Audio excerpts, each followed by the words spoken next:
नमस्ते आप सबको। नमस्ते। और आपका हार्दिक स्वागत ईश्वर उपासना परिवार के फरवरी 2024 मास के मासिक मिलन। आज पहले हम विषय ले रहे हैं बुद्धि और बुद्धि के ज्ञान से हम कुछ कर्म करते हैं। तो ये विषय सांख्य के कुछ सूत्रों के आधार पर है। देखते हैं उनको।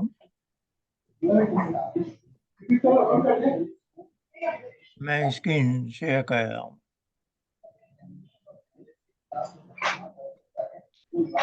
तो आशा है आपको ये दिख गया होगा। ये सांख्य के दूसरे अध्याय के सूत्र हैं। 12, 13 और 14 प्रकरण है बुद्धि का। बुद्धि पुरुष के निकटतम है। पुरुष को जो भी बोध होता है वो बुद्धि जो बताती है।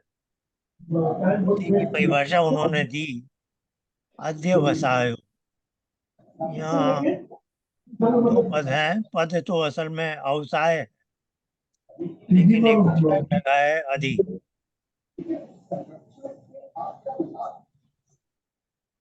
अधि उपसर्ग लगा है। अधि है अधिकार के लिए, अधिकरण के लिए, जो जिसके पास पूरा अधिकार है। यानी बुद्धि को किसी की सहायता नहीं लेनी पड़ती, जो भी ये काम करती है। और दूसरा पद है अवसाय। अवसाय यानी जिसका सामान्य जो व्यवहार, तो हिंदी में भी हम व्यवसाय बोलते हैं कि आपका व्यवसाय क्या है, आपका ऑक्यूपेशन क्या है। तो बुद्धि का ये जैसे काम है, जैसे आंख का काम है देखना, कान का है सुनना, वैसे बुद्धि का अवसाय क्या है, बुद्धि का व्यापार क्या है, कि जो भी तत्व है वहाँ वो क्या है उसके बारे में बताना। इसको हम कहेंगे बुद्धि का अध्यवसाय, निश्चय कया। तो ये उसका व्यवसाय है। This is what it is suppose to do default में। ये डिफॉल्ट है। यदि आप कुछ नहीं करते तो बुद्धि कुछ सोचती है, विचारती है और कुछ ना कुछ बताती रहती है कि सामने ये पुस्तक पढ़ी है, सामने ये है, पुस्तक पर ये लिखा है, इसका ये अर्थ होता है। वो कुछ ना कुछ आपको बताती रहती है निश्चय करके। ये उसकी डिफॉल्ट स्थिति है। और जो योगाभ्यास में रुचि रखना चाहते हैं वो बुद्धि के इस व्यवहार को कम करते हैं। तो बुद्धि के इस व्यवहार को पहली स्टेज में कम करने से क्या होता है कि बुद्धि का ये जो निश्चयात्मक व्यापार है ये रुक जाता है। तो उस अवस्था को हम चित्त बोलते हैं। कि चित्त पर भी कुछ आ जाता है। अब चित्त निश्चय तो नहीं कराता, लेकिन कुछ दिखाता रहता है। तो वो चित्त वृत्ति जो है, तो योग की क्या परिभाषा दी? चित्त वृत्ति निरोध। चित्त की उस वृत्ति को भी रोक देना, चित्त को एकदम ब्लैंक बना देना। तो ये जो इंस्ट्रूमेंट है बुद्धि, जो आत्म तत्व के सामने पड़ा है, ये हमेशा कुछ दिखाता है। हम नींद में भी जाते हैं तो स्वप्न दिखाता है।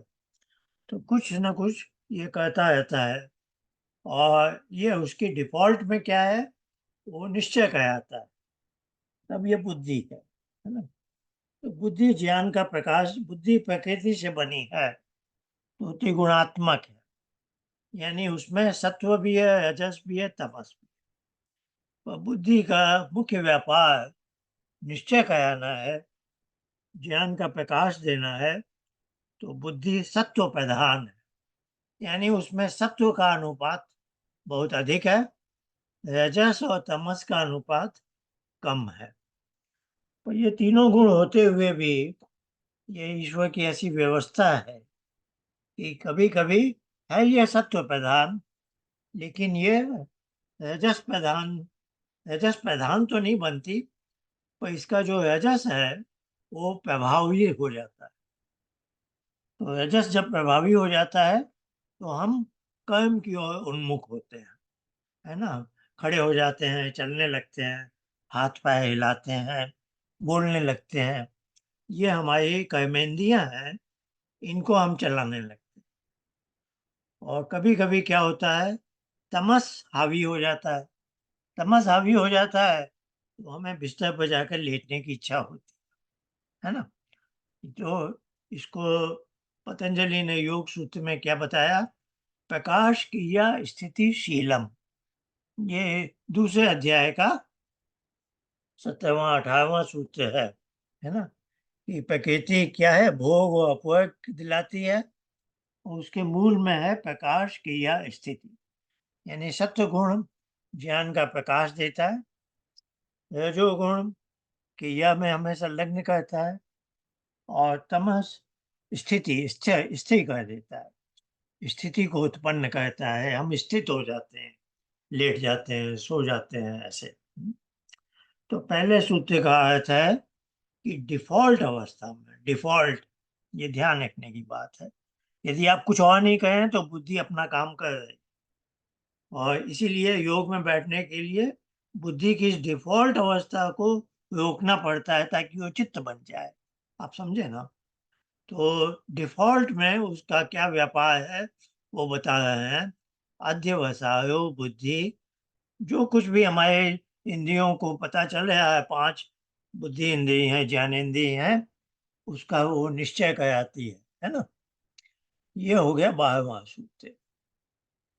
अब वो कह रहे हैं 12वें सूत्र में, देखिए हमने क्या निश्चय किया, धर्म अधर्म क्या है, पाप पुण्य क्या है, सही गलत क्या है, अच्छा बुरा क्या है।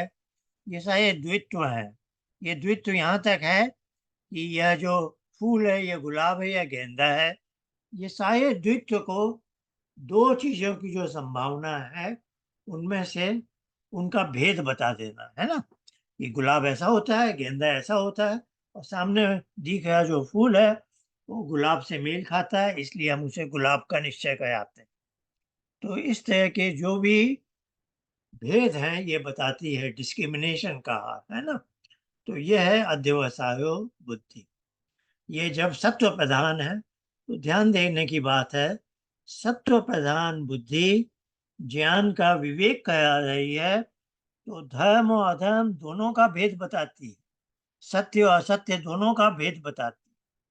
अब 13वां सूत्र वो क्या बोल रहा है, बुद्धि का जब रजोगुण प्रभावी हो जाता है तो यह बुद्धि कार्य करने लगती है। अभी तक ज्ञान का प्रकाश दे रही थी, अब रजोगुण प्रभावी है तो हमें कार्य की ओर, कर्म करने की ओर उन्मुख कर रही है।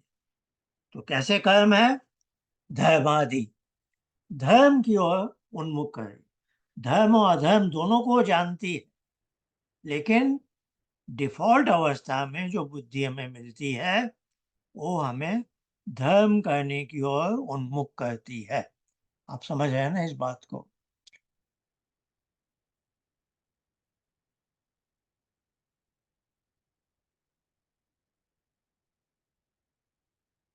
चलिए कोई बात। हाँ, तो ये धर्म की ओर उन्मुख कर रहे हैं। अब ये भी है, ये डिफॉल्ट बुद्धि है, यानी जो ईश्वर ने हमें दी थी शुरू में। जब हम बच्चे थे तो बोलते हैं ना, बच्चे मन के सच्चे। एक छोटा बच्चा धर्म अधर्म का भेद जान गया तो वो हमेशा धर्म की ओर ही उन्मुख होता है, वो अधर्म करने की सोच नहीं सकता, है ना। क्योंकि उस समय उसकी बुद्धि पवित्र बुद्धि है, शुद्ध बुद्धि है ना। तो शुद्ध बुद्धि में क्या होगा कि वो धर्म की ओर ही उन्मुख होगी, है ना। तो बच्चे में जो वैसे संस्कार हैं, अब वो 14वें सूत्र से, अच्छा पहले यहाँ आदि पद क्यों है, यहाँ आदि पद में इसलिए है कि कुछ कर्म बहुत स्पष्ट नहीं है कि वो धर्म है या अधर्म है ना? वो इमैटेरियल है, वो फ़र्क नहीं पड़ता। उदाहरण के लिए जैसे मेरे सामने एक आम पड़ा हुआ है और मैं एक उस आम को अभी खाने को उद्यत हो रहा हूँ, खाना चाहता हूँ।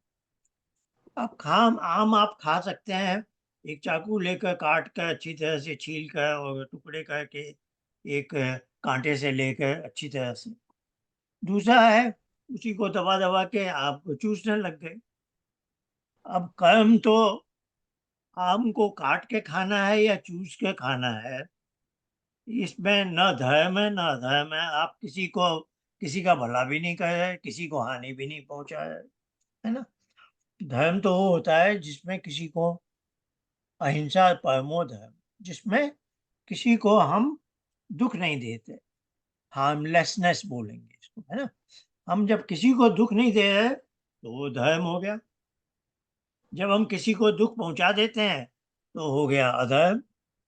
अब मैं आम काट के खा रहा हूँ या चूस के खा रहा हूँ, इसमें किसी को दुःख और सुख देने की बात ही नहीं है ना? तो कई कर्म ऐसे होते हैं, जिसमें धर्म-अधर्म की ज़रूरत नहीं है, तो वो आ गया आदि में। आप समझ गए?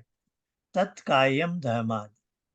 तो बुद्धि का डिफ़ॉल्ट अवस्था में जब वो कर्म करने की ओर उन्मुख होती, जब रजोगुण प्रभावी हो गया है, तो वो धर्म और जो धर्म नहीं है, लेकिन अधर्म भी नहीं है, ऐसी दिशा में हमें उन्मुख करती है। ये हो गया 13वां सूत्र। अब 14वें सूत्र में वो एक अजीब-सी बात कहे हैं, क्योंकि मनुष्य समाज में हमें ये दिखता है, बाकी किसी समाज में ऐसा नहीं। गाय, घोड़ा, हाथी, बैल, शेर, चीता कोई भी ले लीजिए आप, वो सब अपने धर्म का पालन करते हैं, है ना? और जितने निर्जीव पदार्थ हैं, वायु, जल, पृथ्वी, ये सब अपने धर्मानुसार आचरण। और ये मनुष्य ही एक अलबेला है, मनुष्य एक अलबेला पद है इस सारे जगत में, जो अपने धर्म को जानते हुए भी धर्म के विपरीत आचरण करता है ना? हमें ये ईश्वर ने ऐसी व्यवस्था बना दी। अब इसकी जटिलता में अभी हम नहीं जाएँगे कि ईश्वर ने मनुष्य को ऐसा क्यों बनाया कि हम अपना धर्म जानते हैं, लेकिन फिर भी अधर्म की ओर उन्मुख हो जाते हैं। ऐसा क्यों बनाया ईश्वर ने? तो इसका छोटा-सा उत्तर तो ये है, यदि वो हमें ऐसा नहीं बनाता, तो हम भी एक पशु होते, है ना? यदि हर मनुष्य मानव धर्म का ही आचरण करता, तो मनुष्य भी क्या हो जाता? एक पशु हो जाता। तो मनुष्य मनुष्य इसलिए है कि उसके पास यह स्वतंत्रता है कि धर्म और अधर्म दोनों को जानते हुए वो धर्म भी कर ले सकता है, धर्म के रास्ते पर भी चल सकता है, अधर्म के रास्ते पर भी चल सकता है। अब मनुष्य हैं, हम देखते हैं इस समाज में बहुत से मनुष्य हैं जो अधर्म की ओर चलते हैं, तो उसको 14वें सूत्र में उन्होंने कहा विपरीतम, यानी ऐसा जो मनुष्य है जो धर्म से विपरीत दिशा में जा रहा है, उसका कारण क्या बताया?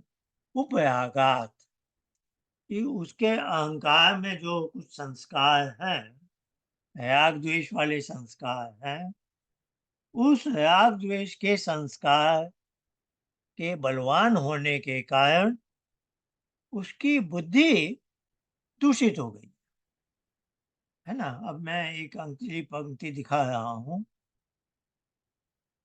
बुद्धि के विभिन्न स्तर, ठीक है ना?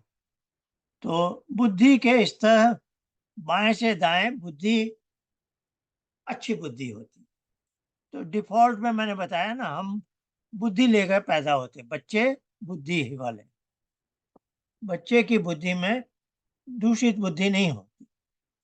तो अब ये जो बड़ा हो गया, वही बच्चा बड़ा हो जाता है, तो अब ये भी एक प्रश्न उठता है कि बच्चे में तो इसका भी सूत्र है, योग दर्शन का दूसरे अध्याय का है। है ना, जहाँ क्लेश वगैरह की बात हुई है। तो मैं सूत्र संख्या बता देता हूँ, आप लोग बाद में देख सकते हैं। तो सूत्र है चौथा। तो योग दर्शन के दूसरे अध्याय का चौथा सूत्र है, बोल रहा हूं मैं। अविद्या क्षेत्रम उत्तरेषाम प्रसुप्त तनु विच्छिन्न उदाहरणम। ये जो अविद्या, राग द्वेष, अविद्या अस्मिता, राग द्वेष, अभिनिवेश, ये 5 क्लेश बताए गए हैं। तो सांख्य दर्शन में एक इनकी शैली है। इनकी शैली क्या है? ये राग जब बोलते हैं तो ये सभी क्लेशों का उपलक्षण है। ये जैसे 5 क्लेश का प्रतिनिधि, आप समझ गए ना। तो राग का मतलब केवल राग नहीं है। राग का मतलब हो गया 5 में से कोई भी क्लेश, है ना। तो 5 में से कोई भी क्लेश, बोलचाल में सबसे ज्यादा राग है, तो राग का ही नाम ले लिया उन्होंने, है ना। तो राग जब आए सांख्य दर्शन में, तो आप समझिए 5 क्लेशों का ये उपलक्षण है, ये उनकी शैली है।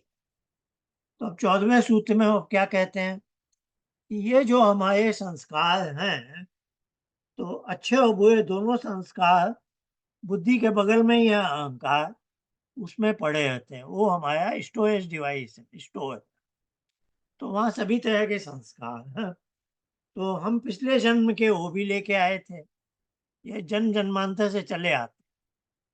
तो ईश्वर की ऐसी दया है, कृपा है, करुणा है, जो भी कह लीजिए, कि बच्चा जब जन्म लेता है तो उसके अंदर सब तरह के संस्कार हैं, अच्छे बुरे सब संस्कार लेके आया। तो क्लेश वाले भी लेके आया।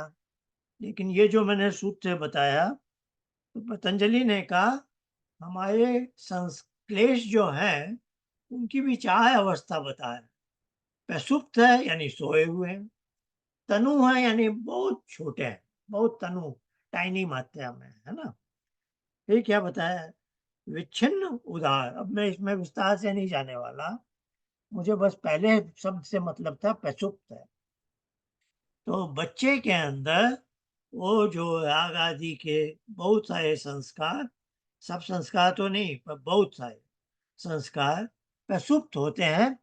जब वो किशोरावस्था में आएगा तो धीरे धीरे वो अपना अपना बल दिखाने लगेंगे, है ना।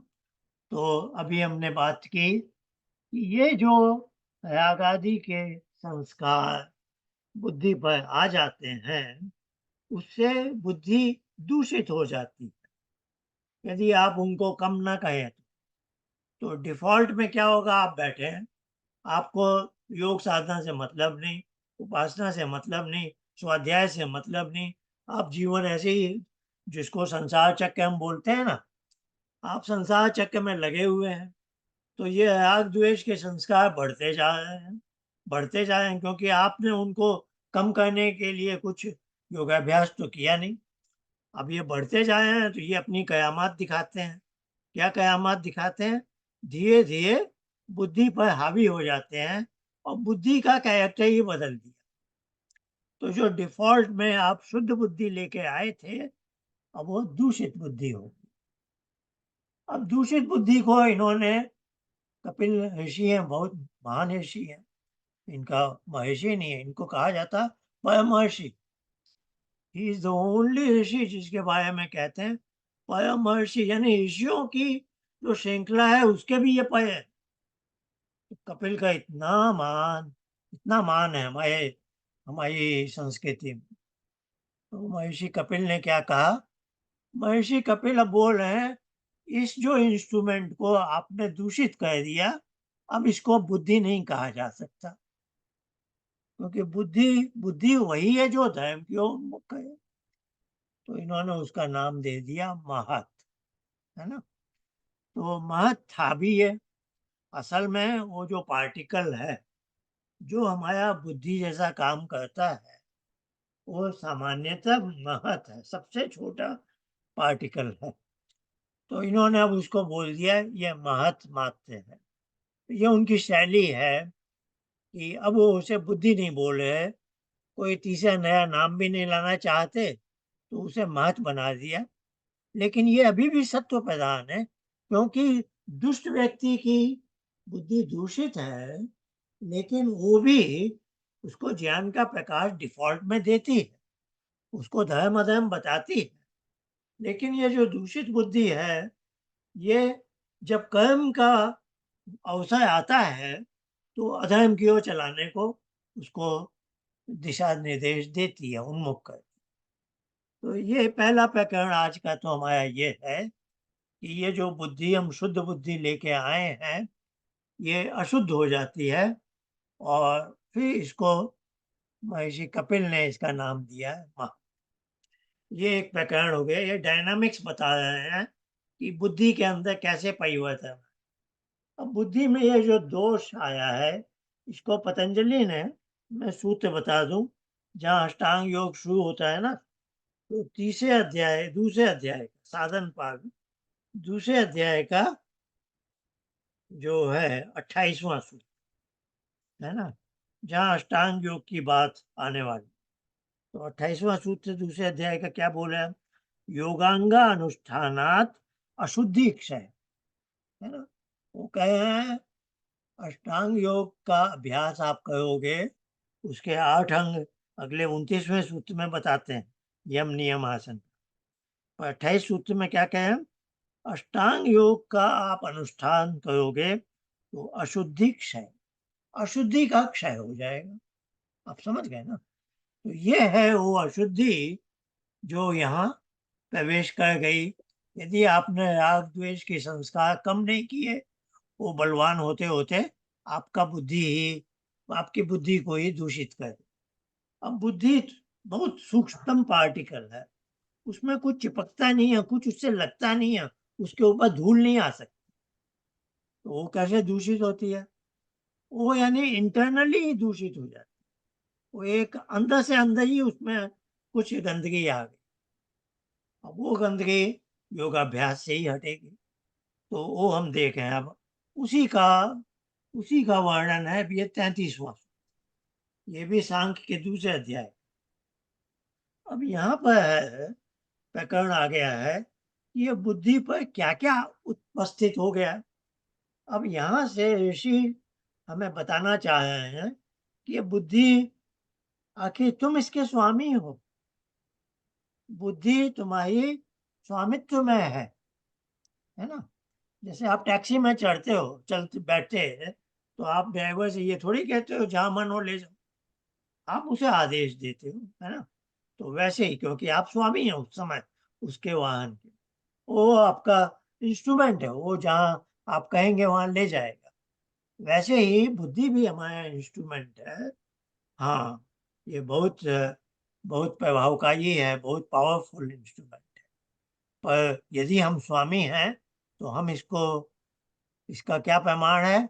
इसका प्रमाण ये होता है कि हम चाहें तो इसको शांत एकदम बोले, चुपचाप हो जाओ, कुछ मत करो।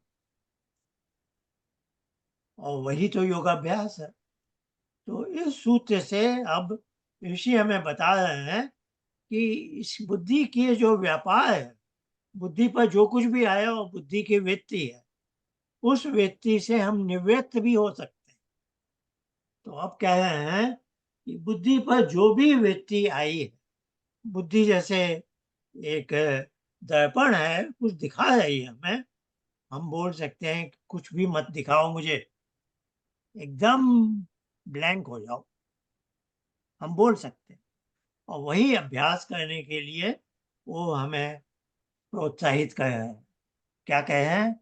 तत्, यहाँ तत् है जो पिछले सूत्र में बताया गया है। कहाँ-कहाँ से वृत्तियाँ आती हैं? क्लेश रहित भी हैं, क्लेश रहित भी हैं, और कभी सच्चा ज्ञान भी देती है। कभी-कभी बुद्धि में उल्टी बात भी आ जाती है कि हम अंधेरे में एक खंभे को ही मनुष्य समझ बैठे, है ना? तो बुद्धि हमें तरह-तरह का जो निश्चय कराती है, और वो मूलतः क्लेश रहित भी हो सकता है, क्लेश रहित भी हो सकता है। वो सब बातें 32वें सूत्र में। अब 33वां सूत्र बता रहा है कि बुद्धि की ये जो वृत्तियां हैं, इससे हम निवृत्त भी हो सकते हैं। यानी इनसे बुद्धि ऐसे डिफ़ॉल्ट में, मैंने कहा डिफ़ॉल्ट में ही कहा, कुछ ना कुछ निश्चय कराती। उसको एकदम काम डाउन, शांत बना सकते। शांत शब्द मैं गलत बोल रहा हूँ क्योंकि इस सूत्र में शांत आने वाला है, पर आप समझ गए हैं। शांत जब बोल रहा हूँ, बुद्धि शांत हो जाए यानी एकदम स्थिर हो जाए, निश्चल हो जाए, कुछ चलना नहीं है, चलायमान स्थिति में नहीं। जैसे एक सरोवर का पानी आप एकदम शांत पड़ा हो। तो ये क्या कहे हैं, अब 33वां सूत्र को ध्यान से देखते। इन सारी वृत्तियों से निवृत्त होने पर अब बोल रहे हैं उपशांतो। उप ये पहले भी आया था अभी, है ना, उपयागात, हाँ, 14वें में महत उपयागात। उप है जब सामीप्य के, कोई चीज बहुत निकट है तो तो यहाँ उप शांतो क्या आ गया कि आप शांति के निकट है, ये है इसका अर्थ। अब यहाँ शांत शब्द क्या है, यहाँ शांत शब्द वही है जो सत्व शब्द है। सत्व जब ज्ञान का प्रकाश देता है, सत्व प्रधान है, और वही सत्व प्रधान बुद्धि को हम कहेंगे जब इसकी अशुद्धियां चली गई।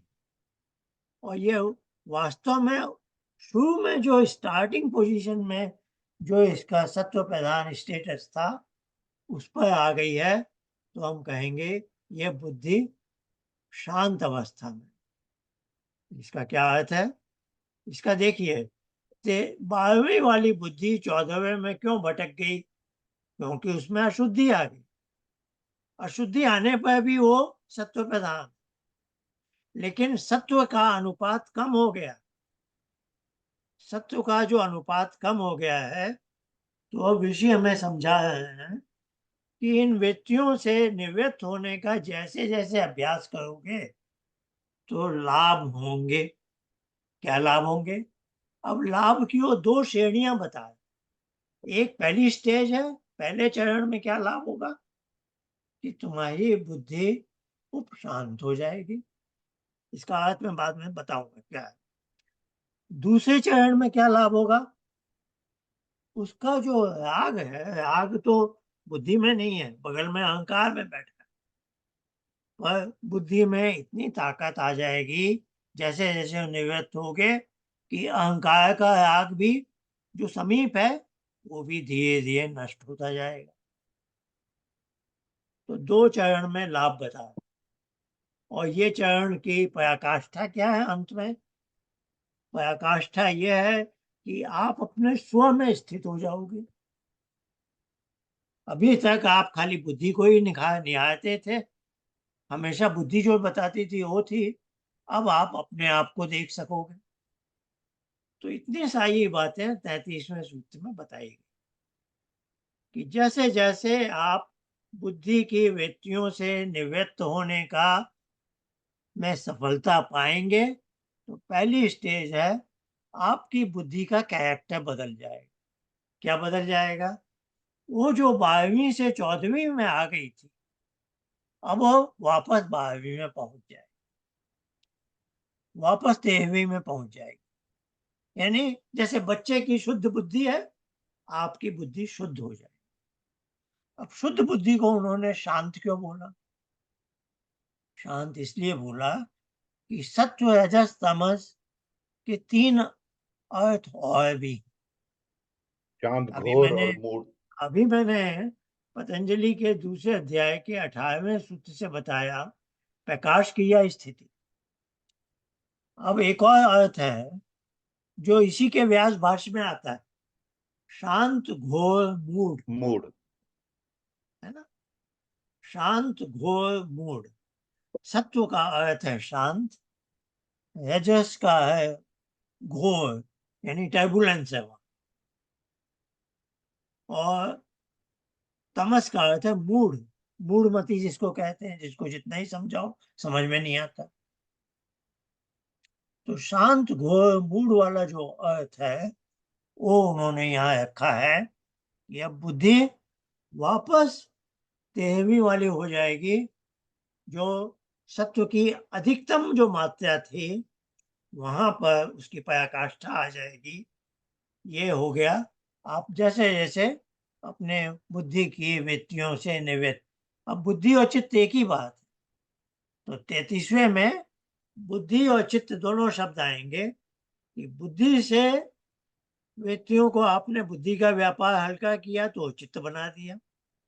अब चित्त जब बन गया है, अब उसकी आप सफाई हो रही है। तो आप योगाभ्यास करते ही हैं थोड़ा बहुत, तो आपने देखा होगा कि योगाभ्यास से पहली स्टेज में क्या हो जाता है, उसकी अशुद्धि हटती है। उसकी जो अशुद्धि हट जाती है, तब उस अवस्था को उन्होंने बताया उपशांति। अब बुद्धि 13वें वाले पर आ गई है, धार्मिक बुद्धि हो गई। अब जो धर्म प्रधान सत्व की पराकाष्ठा हो गई है, अब वो बुद्धि में क्या हो रहा है, जब आप ध्यान में बैठे हैं तो अहंकार के संस्कार आते हैं, चित्त की वृत्तियां आ रही हैं एक के बाद एक, आप उनसे जूझते हैं। अब बुद्धि आपकी निश्चय तो नहीं कराती, आप जानते हैं मैं चित्त के स्तर पर बने रहना है मुझे, लेकिन बहुत कुछ आता रहता है। आप अब युद्ध में लग जाते हैं, उन व्यक्तियों से पीछा छुड़ाते हैं, क्योंकि पतंजलि ने आदेश दिया है चित्त वृत्ति निरोध करो तभी योग प्राप्त होगा।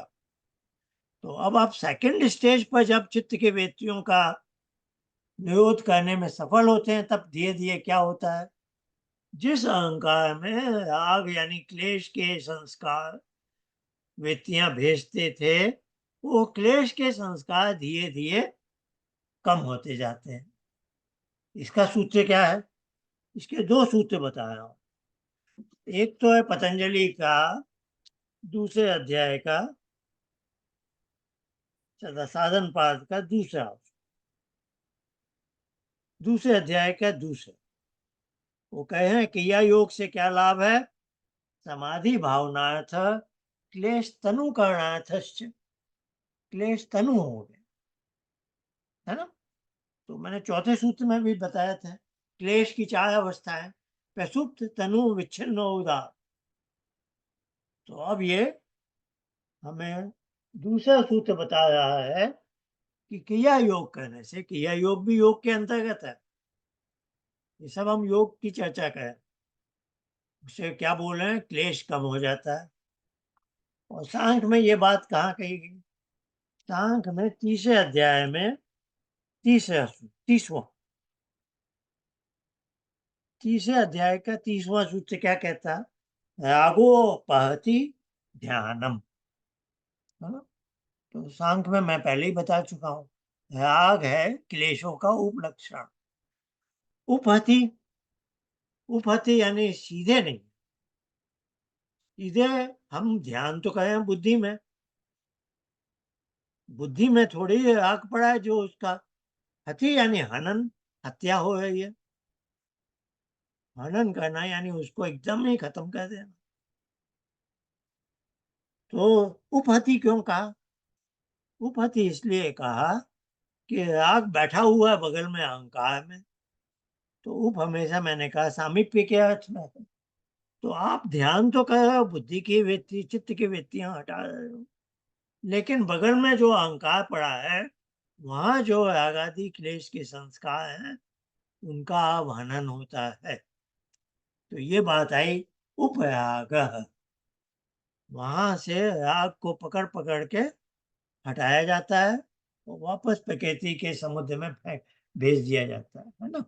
तो प्रकृति में लय होता जाता है। तो इस सूत्र में योगाभ्यास से योग बुद्धि और चित्त के वृत्तियों का निरोध करने से जो 2 स्टेजेस में लाभ हुए, प्रथम चरण में लाभ हो रहा है कि बुद्धि की अशुद्धि चली गई, तो वो सत्व का जो सत्व की पराकाष्ठा थी वो आ गई, उसको इन्होंने कहा उपशांति। और वो प्रथम चरण का लाभ हो गया, तो अब जो अहंकार में राग के संस्कार पड़े हैं, अब वो हटेंगे। अब वो सब संस्कार हट गए, वो आप क्या हो गए, आप संसार चक्र में अब आने की जरूरत ही नहीं। आपको बताया है ना, संसार चक्र क्या है, राग द्वेष से ही जड़ होता है। राग द्वेष के कारण आपने जन्म लिया, और जन्म लेकर धर्म अधर्म किया, और धर्म अधर्म से हमें फल दुख मिला, सुख दुख मिला, तो राग द्वेष, धर्म अधर्म, सुख दुख, ये 6 अवयवों का है संसार चक्र। इसकी हमने अपने पाठ्यक्रम में बड़ी लंबी चर्चा कर चुके हैं, है ना? तो अब ये हो गया हमारा 33वां सूत्र। अब ज़्यादा कुछ बोलने को है नहीं, तो मैंने थोड़ा और बढ़ाने के लिए अब बताया कि बुद्धि के हमारे वैदिक साहित्य में, वाङ्मय में कई नाम दिए गए। शुरू में हमने देखा एक नाम आया था बुद्धि, जो डिफ़ॉल्ट में है, हम सब बचपन से लेके आए हैं। लेकिन अधर्म में चले गए तो महत बन गए, और धर्म के ही हैं तो बुद्धि है। अब एक नया हमें नई चीज़ बता रहे हैं कि बुद्धि अच्छी है बुरी है पता कैसे चलेगा? पता चलता है आपके कर्म कैसे, है ना? तो जो मनुष्य अधर्म करता है उसकी बुद्धि है दूषित। तो ये मैंने महत के नीचे लिख दिया अधर्म। और जिसकी बुद्धि बचपन जैसी शुद्ध से शुद्ध बनी हुई है, वो हमेशा धर्म की ओर आचरण करेगा। लेकिन आप यहीं तक सीमित हैं, धर्म तक ही सीमित हैं, तो आप संसार चक्र में हैं, है ना? संसार चक्र वाला व्यक्ति क्या है? ये धार्मिक है या अधार्मिक है? तो संसार चक्र से निकलने के लिए क्या बोलते हैं? तो पतंजलि ने एक सूत्र दिया, जो मैंने नीचे लिखा है, आपको दिखाऊंगा। ये चौथे अध्याय का 7। वो कह रहे हैं, कर्म अशुक्ल हो अकृष्ण हो योगिना। जो योगी है उसके कर्म अशुक्ल है, अकृष्ण। तो ये हो गया पाप और ये पुण्य। ये बोल रहे हैं ना ये पाप है ना पुण्य, ये कुछ और ही अलबेल है। इसको हमने बोलचाल में कह दिया निष्काम, क्योंकि ये धर्म और अधर्म सकाम कर्म में माने जाते हैं, कि हम फल की आशा से करते हैं, अच्छे परिणाम मिले इसलिए धर्म करते हैं, और हम जानते हैं कि अधर्म करने से दुख मिलेगा, तो हम धर्म की ओर ही बने रहते हैं। पर योगी क्या है, जो इस संसार चक्र से बाहर आना चाहता है, वो कहता है मुझे पाप पुण्य से झमेले में पड़ना ही नहीं, मैं ये कर्म करूंगा। तो ये कौन सा आदमी है? ये कहता है मेरे सारे कर्म ईश्वर को समर्पित है, मैं ऑन हिज बिहाफ में काम करूं। जैसे ईश्वर ने मुझे अपना एम्बेसडर बना के भेजा है, तो ईश्वर के सारे कर्म, यज्ञ कर्म है, दूसरों के भले के लिए है, मेरे इसको कर्म बंद करो, वैसे ही है। और ईश्वर अपने इसको कर्म बंद से करो, बदले में कुछ नहीं चाहता, मैं उसको भी बंद बदले में करो। कुछ नहीं चाहता। दरवाजा है। वो कर्म कहलाते हैं अशुक्ल अकृष्ण, है ना? अब जो व्यक्ति यहाँ तक पहुंच गया है, उस बुद्धि का नाम, जैसे एक यजुर्वेद का मंत्र है, हवन में बोलते हैं याम में राम देव गुणा पुत्र शोपात। तो उसकी बुद्धि अब मेधा कोटि। अब मैं समापन की ओर जा रहा हूँ, क्योंकि बुद्धि की बात हुई है तो मैं थोड़ी चर्चा और बढ़ा। तो अब मेधा, अपनी बुद्धि को मेधा बनाना इज प्रीरिक्विजिट, ये अनिवार्य है कि आप योग मार्ग पर आपका एडमिशन हो जाए, है ना? तो यदि आप योगाभ्यास में जाना चाहते हैं तो आपके कर्म यहाँ तक होने चाहिए। नहीं तो चलो थोड़ा तो योग हो जाएगा कि बुद्धि शुद्ध हो गई, लेकिन जो उपशांत वाली बात हो जाएगी, आप ध्यान में बैठ जाए, लेकिन जो उपयाग वाली बात है ना, वो नहीं हो। आप जो अपने क्लेश के संस्कारों को हनन करना चाहते हैं, तब आपको बुद्धि यहाँ लानी होगी, मेधा वाली। फिर आप योग मार्ग में प्रविष्ट हो गए। अब योग मार्ग में प्रविष्ट हो गए तो जस्ट आपकी जानकारी के लिए 2 शब्द और दे रहा हूं मैं, नीचे है प्रज्ञा और हितंबर। अब आपको संप्रज्ञात योग की प्राप्ति होगी, नए नए आइडियाज आएंगे, नई नई चीजें आएंगी, तो आपकी बुद्धि अब प्रज्ञा कोटि की, है ना? अब आपको संप्रज्ञात योग समाधि में आपका जाना होने लग गया, उसके भी आप आगे बहुत बहुत बहुत पहुंच गए, तो उस बुद्धि को कहते हैं हेतंबया, है ना। तो ये आज मैंने थोड़ा आपको बताया कि बुद्धि की क्या क्या श्रेणियां हैं, बुद्धि में दोष कैसे, अशुद्धि कैसे आती है, और उस अशुद्धि को हटाने का भी उपाय ध्यान उपासना में है। और ध्यान उपासना, आप यदि और आगे भी जाना चाहते हैं तो आपको धर्म से भी ऊंचे स्तर के कर्म की ओर सोचना होगा। अशुक्ल कृष्ण कर्म, निष्काम कर्म, ईश्वर को समर्पित सब आपके कर्म, जिसमें कोई फल की आशा नहीं, फिर आपकी बुद्धि और परिष्कृत होती जाएगी प्रज्ञा और हितंभया को। तो इस प्रकार आज का मैं ये विषय समाप्त करता हूँ। आचार्य आचार्य जी आचार्य एक जी प्रश्न ले लूं। आचार्य जी एक प्रश्न है मेरा। हाँ जी। जो तन निवृत्तो वाला जो सूत्र बताया आपने, तो वहां पे जो मेरा संशय था वो ये था कि जो पद आ रहा है, उपराग पद आ रहा है, वहां पे उप शब्द से हम हमेशा सामीप्य को लेते हैं, जैसे उपासना उपराग, उससे पहले महद उपरागात में भी सामीप्य से लिया है। तो यहाँ पे जब तन निवृत्तो उप शांत उपराग, तो शांति किससे सामीप्य होता है वो तो समझ में आ गया, लेकिन उपराग राग से सामीप्य की जगह आप यहाँ पे बताते हैं कि हम राग से हटते हैं, वो कैसे हो रहा है, वो मेरे को अभी भी नहीं समझाया। तो मैंने बताया ना कि ये दूसरे अध्याय का दूसरा सूत्र, क्रिया योग के क्या लाभ हैं। तो क्लेश तनु का नाथ, क्लेश तनु होता है ना, तो हाँ, इस सूत्र में आगे वो बोलते हैं ना, ध्यान के माध्यम से एक तत्व का अभ्यास किया जाए क्रिया योग में, नहीं वो तो और उसी योग को। योग दर्शन के सूत्र के आधार पे तो वो चीज तो क्लियर हो गई है, बट ये इस सूत्र में ये कैसे फिट हो रहा है ये नहीं समझ में आया, ये पद उपराग।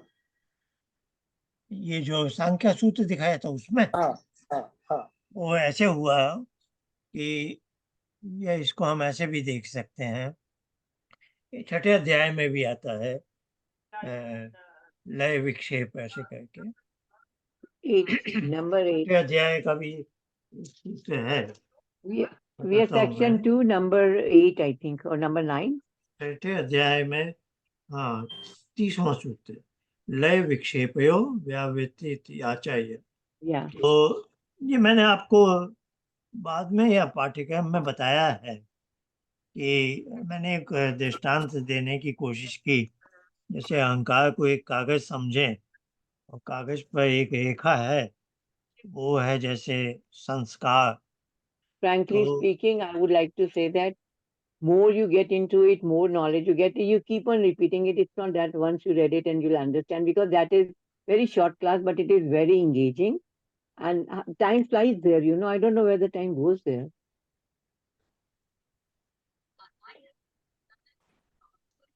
Yeah.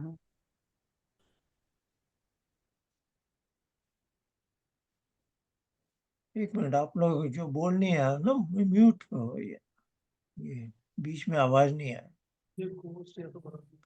हाँ, तो क्योंकि मैं ये सुनने की शक्ति ऐसे भी कम है, मुझे पता ही नहीं चलता है कौन क्या बोल रहा है। तो मैं तो रौनक जी का भी पूरा सुन नहीं पाया, समझ नहीं पाया था, आधी बात समझा और अंदाज से कुछ सोच के बोल रहा हूँ। तो मेरे ख्याल से उपराग वाला प्रसंग है। जी तो जी अच्छा। राग देखिए बैठा है अहंकार में, उस अहंकार के राग से एक वृत्ति उत्पन्न होती है जो बुद्धि पर आती है, या उस समय चित्त है, जो भी है, बुद्धि या चित्त जो भी अवस्था है। अब इस व्यक्ति को अब मैंने निरोध किया, तो जिस संस्कार से ये व्यक्ति आई थी, वो मैंने उसको, जैसे मैंने अपने सेक्रेटरी को कहा कि मुझे उसमें रुचि नहीं है, तो और भी उसने दोबारा भेजी। मैं बार बार यही कहता है मुझे इसमें रुचि नहीं है, तो धीरे धीरे सेक्रेटरी क्या कहेगा, उसे पता चल जाएगा इस चीज में रुचि नहीं है स्वामी को, अब वो उसे ताला बंद करके छोड़ देगा। पर यहाँ क्या हो रहा है, ऐसा नहीं हो रहा है। यहाँ क्या हो रहा है कि अहंकार के राग के संस्कार से एक व्यक्ति उत्पन्न हुई, आपने उसको अनदेखा किया, अब फिर आई, फिर आपने अनदेखा किया। तो इस तरह से जो संस्कार, अब ध्यान से देखिए, ये मटेरियल पार्टिकल्स हैं, ये सब है ना, ये प्रकृति से बने हैं। इसीलिए मैंने कागज और कागज पर स्याही की एक रेखा की बात की। अब स्याही की एक रेखा समझिए आपके पास आ रही है, दोबारा आती है, तिबारा आती है, 10 बार आ गई, आपने उसको नहीं ध्यान दिया, उसको अनदेखा किया। इस प्रक्रिया में वो स्याही की रेखा धूमिल हो रही है धीरे। आप समझ रहे हैं, धूमिल होकर अंत में वो स्याही की रेखा अब नहीं है, वहां खत्म हो गई। आप समझ रहे ये डायनामिक्स? जी जी आचार्य जी, ये तो समझ रहे हैं, पर फिर ये तो राग ये से है दूर होना। उपयाग का अर्थ। देखो, एक्शन हो गया बुद्धि के लेवल पर, क्योंकि स्वामी को अहंकार नहीं दिखता, वो खाली बुद्धि पर, बुद्धि उसके निकटतम है ना। उपशांत वाली बात बुद्धि पर लागू हो रही थी कि बुद्धि कंटेमिनेटेड हो गई थी, है ना। अब उपयाग वाली बात है, राग अहंकार में पड़ा हुआ, पर वहां से उसकी वृत्ति आती है जो बुद्धि उसको दिखाती है। पर यहाँ जो स्वामी है वो उसको बलपूर्वक इग्नोर कर रहा है, नहीं, वो उस दिशा में बढ़ ही नहीं रहा। यदि उसको कर्म की दिशा में ले जाता तो राग के संस्कार बढ़ते जाते। तो संसार चक्र में क्या हुआ, राग से आपने धर्म किया, सुख का भोग किया, तो आपका राग का संस्कार बढ़ गया, तो ये कैरी फॉरवर्ड हो रहा है। पर अब यहाँ उल्टा हो रहा है, यहाँ क्या हो रहा है, राग के संस्कार ने चित्त वृत्ति को जन्म दिया, आपने इसको निरोध कर दिया, इसको इसको प्रभावी नहीं बनने दिया, इसको हटा दिया। कोई आपके पास तरीका है योगाभ्यास का, आपने उस चित्तवृत्ति को धक्का मार के हटा दिया, फिर से एक वैसी चित्तवृत्ति आई उसी राग के संस्कार। तो इसको मैं आपको समझाने की कोशिश कर रहा हूँ कि जैसे एक कागज पर स्याही से बनी एक रेखा है, कागज है आपका अहंकार, यहाँ स्याही से बनी जो रेखा है वो राग का संस्कार है। अब ये संस्कार के वश में आप सुख लाभ अधिक करेंगे तो यह रेखा मोटी हो जाएगी, और मोटी होगी, और मोटी। लेकिन आप ऋषि का ये योग चित्तवृत्ति निरोध वाला अभ्यास करेंगे तो उस रेखा की स्याही ही बनकर यहाँ वृत्ति बनेगी, लेकिन आपने इसे हटा दिया, तो धीरे धीरे ये स्याही की जो क्षमता है ये कम हो गई, और ये इसी को छठे सूत्र में जो मैंने बताया था ना अभी, सांख्य छठे अध्याय का 30वां लय विक्षेप, ये लय शब्द है, वो प्रकृति में लय हो रहा है संस्कार आपका, और विक्षेप है कि वो व्यक्ति को जन्म दे रहा है। और ये दूसरे प्रसंग में है यही बात। तो ये डायनामिक समझाई जा रही है कि जो अहंकार में जो राग के संस्कार है उसका आप कैसे हनन कर सकते हैं, और वो मेथड बताया उन्होंने तीसरे अध्याय के 30वें, क्योंकि तो दूसरा आचार्य अध्याय जी, उनका डायनामिक्स ऑफ माइंड के बारे में है ना, कि कैसे करना है, ये उनका तीसरा अध्याय है सांख्य का। तो और कुछ आचार्य जी, यहाँ पे फिर उपराग की जगह उल्टा शब्द यूज होना चाहिए था ना, कि भाई जैसे उपशांत तो सही शब्द होता है, फिर उपराग की जगह इसका जो अपोजिट होता है वो शब्द आना चाहिए था यहाँ पे, तो फिर सूत्र में इस नहीं, इंटेंट वही को। तो मैं समझाने की कोशिश कर रहा हूँ कि राग से जो प्राप्त हुई है वृत्ति वहां, उसको देखिए, हम बुद्धि से, हम हम योगाभ्यास से अहंकार में जाकर राग को नहीं हटाते हैं। हम्म आप समझ रहे हैं ना, यहाँ उप प्रत्यय इसलिए लगा है कि हम योगाभ्यास से अहंकार के अंदर प्रवेश करके राग का हनन नहीं करते, हम ध्यान का जो अभ्यास करते हैं that is affecting only the बुद्धि। पर बुद्धि में हम कुछ ऐसा करते हैं, चित्तवृत्ति निरोध का एक ऐसा तरीका अपनाते हैं जिससे उसके समीप में पड़े अहंकार में जो राग की संस्कार है उसका हनन होता है। इसलिए यहाँ उपराग शब्द है, आप समझे। हम अहंकार में जाकर राग की सफाई नहीं कर रहे, हम बुद्धि में जो राग का संस्कार का जो प्रभाव था उसको हटा के धीरे धीरे हटा रहे हैं। जी। मतलब वृत्ति हटाने से संस्कार राग का वो चले जाता है अहंकार से। हम तो वृत्ति हटा रहे हैं ना, निरोध कर रहे हैं अपने अभ्यास से। तो हाँ उसका जो रूट कॉज अहंकार में है वो ऑटोमेटिकली डिसॉल्व हो जाता है मतलब। जी हाँ, यही मैं समझाया था। देखिए, कागज और स्याही की एक रेखा से आप समझिए। अब स्याही की जो रेखा है that is an impression of something you enjoyed in the past. कोई मिठाई खाने, लड्डू खाने से आपको सुख मिला, उस सुख के अनुभव का इम्प्रेशन एक रेखा है उस कागज पर, ठीक है। जी। अब जो संसार चक्र में है, जो योगाभ्यास नहीं करता, एक सामान्य मनुष्य तो कभी बाजार में जा रहा है तो उस रेखा जो राग का संस्कार है वो उसकी बुद्धि पर आती है और उसको एक तरह का याद दिलाती है कि उस लड्डू का स्वाद हमें अच्छा लगा था, वो बाजार में इस दुकान में मिलता है ना।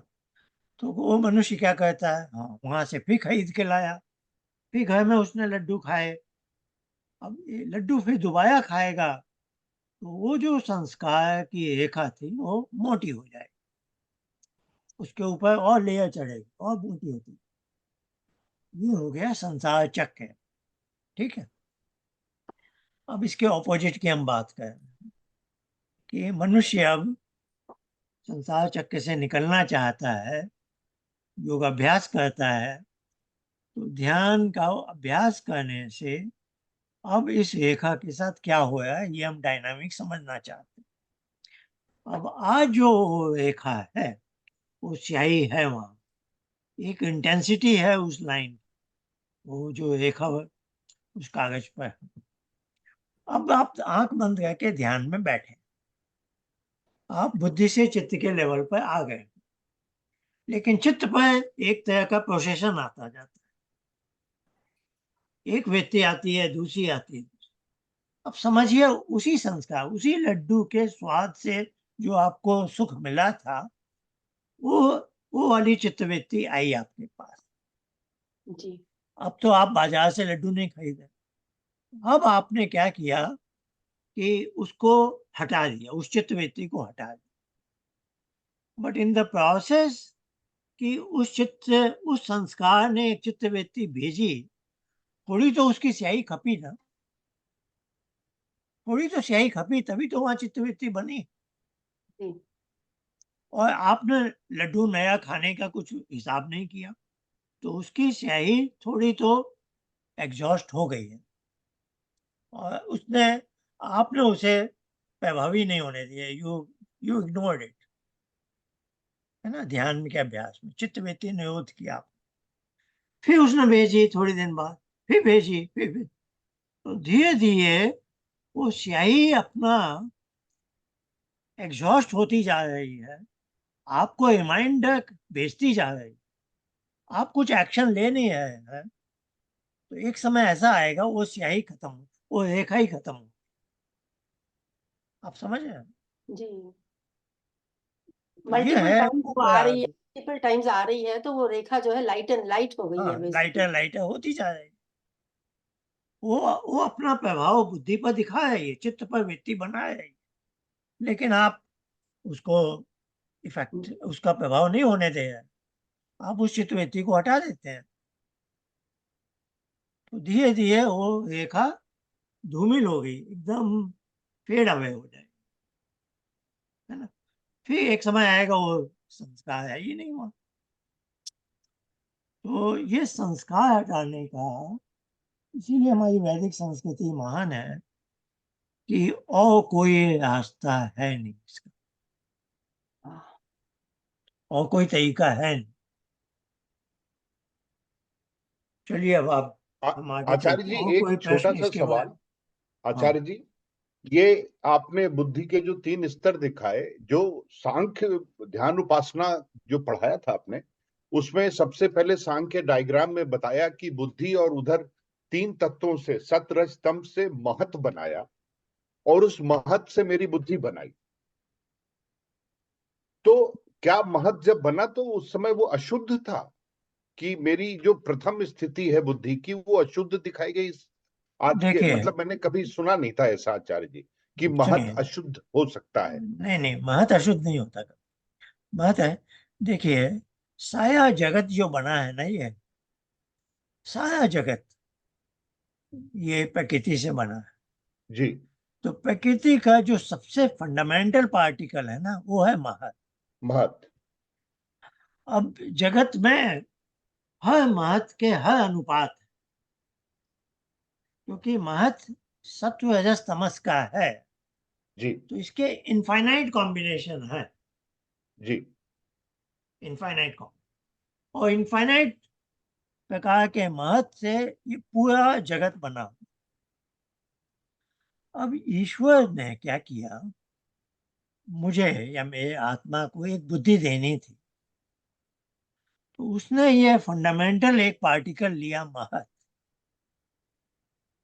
अब महत के ये 3 जो हैं, इनके इनफाइनाइट प्रोपोर्शन है, पर मुझे जो बुद्धि मिलनी थी वो एक विशेष महत है कि वो सत्व प्रधान जी। है ना, क्योंकि उस महत को ही employed it for me so that it functions as my बुद्धि। सही है। बहुत स्पेशल महत उसने लिया है, स्पेशल नहीं है कुछ खास, सभी तरह के महत हैं, पर उसने एक विशेष लिया जिसमें सत्व बहुत ज्यादा है। अब वो महत बुद्धि जैसे ही नहीं बन जाता, वो महत है ना, मेरे साथ एक विशेष ढंग से जोड़ा जाता, विशेष जोड़ा जाता है। इसके भी 2 पक्ष हैं, अभी हम काफी विषय से भटक हैं, लेकिन कोई बात। अब इसमें 2 चीजें होने वाली, जिसको हम हृदय ग्रंथि कहते हैं। जी। जी। वो जो गांठ लगेगी ना, अब पुरुष की, और अब ये महत्व तो बुद्धि बनने वाला है, पुरुष की इस बुद्धि से जो गांठ बनने वाली है, उस गांठ के 2 एस्पेक्ट हैं, 2 चीजें एक साथ होनी। पहले तो क्या होना है कि जो चैतन्य है, जो कॉन्शियसनेस है, वो तो बुद्धि आत्मा के पास है। जी। ये आपने पहले भी ये प्रश्न पूछा था, मुझे याद आया, तो मैंने बहुत समझाने की कोशिश की कि उस चैतन्य के प्रकाश से प्रकाशित होकर यह महत अब ज्ञान का प्रकाश देने लायक बनती है, इसलिए यह बुद्धि कहलाती। देखिए, ये ज्ञान का प्रकाश, अब ये बुद्धि बनना मतलब ये ज्ञान का प्रकाश दे है। ये समझ गया ज्ञान का आचार्य प्रकाश जी। दे कैसे है ये, जी। क्योंकि आत्मा का चैतन्य का प्रकाश है। चैतन्य स्वरूप। जी। जी। मगर वो अशुद्ध था, ये मुझे नहीं पता था आचार्य जी। अशुद्ध नहीं, अभी कोई चीज अशुद्ध नहीं है, असल में बुद्धि अशुद्ध है ही नहीं। नहीं, मैं महत बताऊंगा अभी, महत जहां आप आपने अभी अभी ब्रैकेट अभी में। अभी आपको 1 मिनट में सब समझ में आ जाएगा। अभी हमें महत का बुद्धि बनने की डायनामिक समझाया। महत बुद्धि बनता है जब उसको उस गांठ से बांधा गया। अब गांठ के बांधने से 2 चीज ऑटोमेटिक होती है, ऑटोमेटिक तो नहीं, ये ईश्वर की व्यवस्था है, डिजाइन है उसकी। पहला क्या है कि महत अब बुद्धि बन गई, यानी जी। ज्ञान का प्रकाश देने लग गई। असल में तो एक जड़ पार्टिकल है, जैसे धूल का एक टुकड़ा है, जी। एक जी। बालू का कण है ना। जड़ पदार्थ तो यही होते हैं ना। जी। जैसे आप समुद्र तट पर है, बालू का एक कण है, वो भी तो मैटर का सबसे छोटा पार्टिकल है। जी। तो महत सबसे छोटा पार्टिकल, तो ये बुद्धि बन गया, ज्ञान का प्रकाश देने लगा, क्योंकि पुरुष के चैतन्य का प्रकाश इसको मिल रहा है और ये उसकी डायनामिक्स है। अब दूसरा क्या हुआ? दूसरा ये होने लगा कि आत्मा अब बुद्धि प्रतिसंवेदी बन गई, यानी बुद्धि जो बताती है, जो प्रकाश दे, ये आत्मा उसको उसको आत्मा को उसका बोध हो जाता है। आत्मा ऐसा नहीं है कह सकता मैं सोया था मुझे नहीं पता चला। आप स्वप्न में भी होते हैं, बुद्धि में जो आया वो आपको पता चल जाता है ना। जी इसको कहते हैं बुद्धि अब आत्मा अब बुद्धि प्रतिसंवेदी हो गया, यानी जो बुद्धि पर है वो आत्मा को मालूम हो। जी तो ये हृदय ग्रंथि के दो एस्पेक्ट। अब ये जो बुद्धि आपको डिफॉल्ट में दी गई है सत्व प्रधान, बोलचाल में हम इसे कहें ये शुद्ध बुद्धि। अभी जी थोड़ी देर के लिए आप इसको कह लीजिए शुद्ध है जो हमें दी गई। अब ये अशुद्ध कैसे हुई? अशुद्ध क्योंकि ये पतंजलि ने ये शब्द चुना है, अशुद्धि क्षय। तो बुद्धि में अशुद्धि क्या है? बुद्धि महत में कोई अशुद्धि नहीं।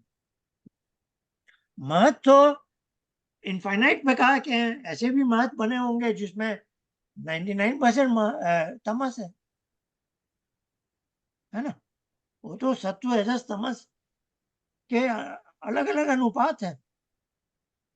पर हमें जो महत मिला बुद्धि के रूप में, अब बुद्धि सत्व प्रधान मिला है, समझिए 90% सत्व है, रजस और तमस 5-5%, समझिए ऐसे ही नंबर ले आओ।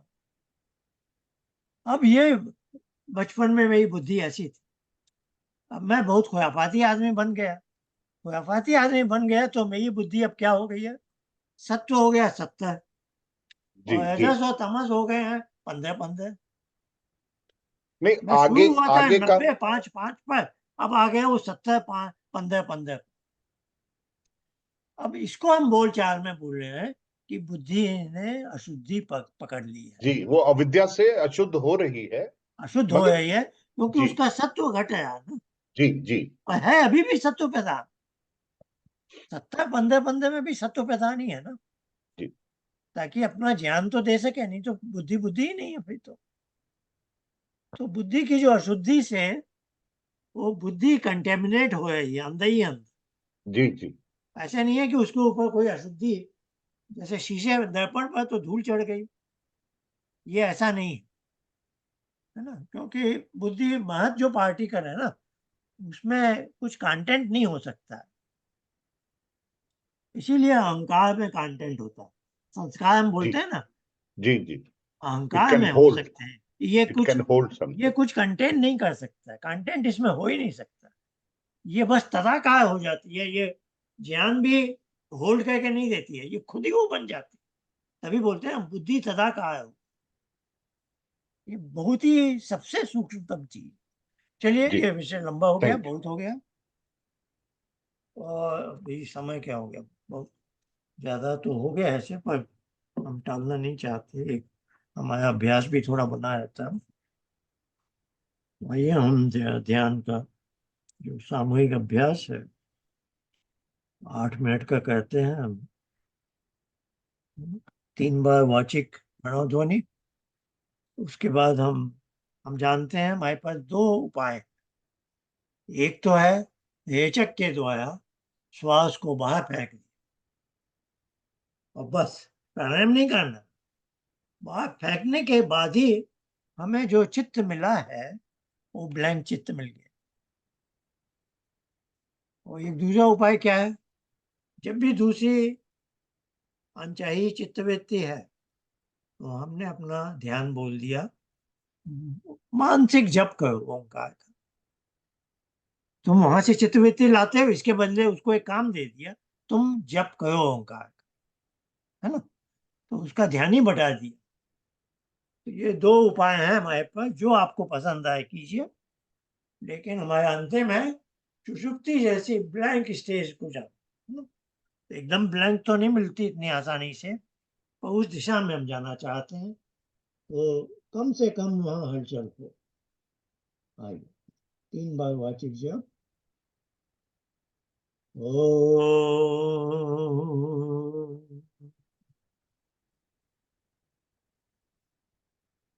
ओम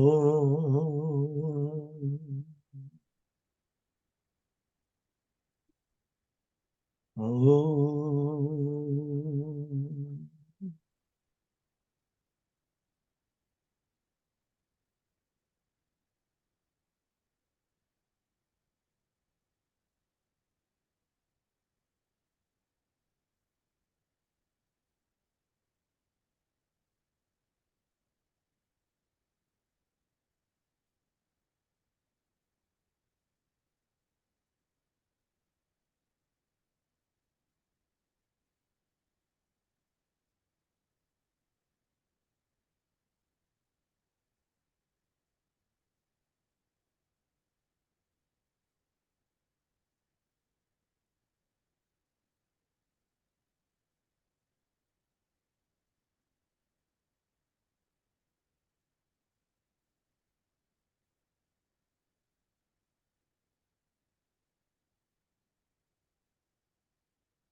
आइए ध्यान के बाद हम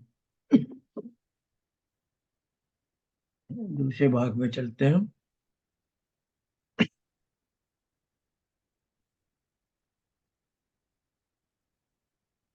हमारी अभी श्रृंखला चली है, ये आप में से कोई एक अपने ध्यान उपासना के अनुभव बताते हैं हम। उस श्रृंखला में आज हम प्रेम बहन जी से सुनेंगे। आइए प्रेम बहन जी। हाँ जी। आचार्य जी, आपको और सबको सुनने वालों को नमस्ते। मैं पहले भी अपने ध्यान के बारे में एक बार बोल चुकी हूँ शुरू में, पर फिर से मैं शुरू करती हूँ। मुझे अभी कुछ मार्गदर्शन भी चाहिए। अभी मैं ऐसी स्टेज में गुजर रही हूँ। खैर एनीवे, आप उसमें देखेंगे। तो मेरी जर्नी, जो आपने एक पत्र भेजा हुआ था जिसमें आपने कहा था कि जब ध्यान उपासना का आपने कोई प्रेजेंटेशन करनी है तो उसको इस तरीके से लो, मैं उसी को फॉलो करके चल रही हूँ। तो उसमें था कि आपकी जर्नी कैसे स्टार्ट हुई। तो उसमें मैं बताती हूँ, सबको बताना चाहती हूँ कि मेरी जर्नी 2012 या 13 में आचार्य जी के साथ ही बेसिकली प्रॉपर तरीके से, एक अच्छे तरीके से शुरू हुई थी। उससे पहले एक अच्छे परिवार में पले, जिसमें माहौल या वातावरण काफ़ी धार्मिक और ऐसा था, आर्य समाजी भी था। तो कुछ तो वो अपने जीन्स में ही, या समझो पालने में ही लेके आई थी कि अध्यात्म की तरफ बहुत ज़्यादा ध्यान था। शुरू से ही इन बातों में इंटरेस्ट था। फिर उसके बाद एजुकेशन में भी फिलॉसफी करी, तो इंडियन फिलॉसफी में भी काफ़ी सारा इंटरेस्ट पैदा हुआ, उसको भी पढ़ा।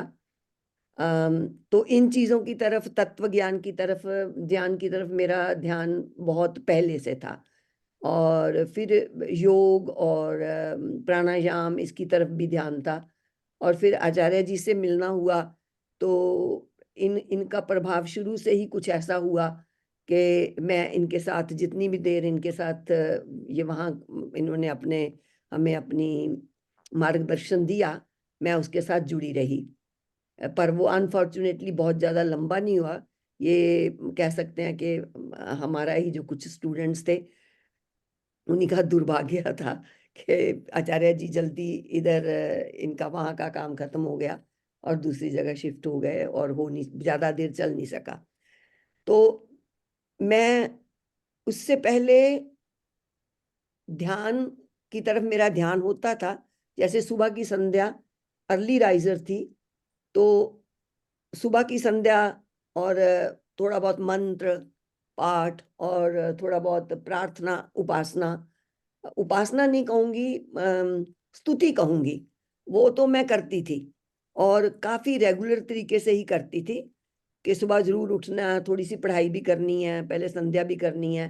तो ये मेरी श्रृंखला होती थी कि 1 घंटा 1.5 घंटा मुझे ये जरूरी करना है। और यहाँ 1 घंटा, जब जॉब में थी तो 1 घंटा 45 मिनट्स कुछ ना कुछ करके फिर आगे जाती थी। मगर तरीका बिल्कुल नहीं था।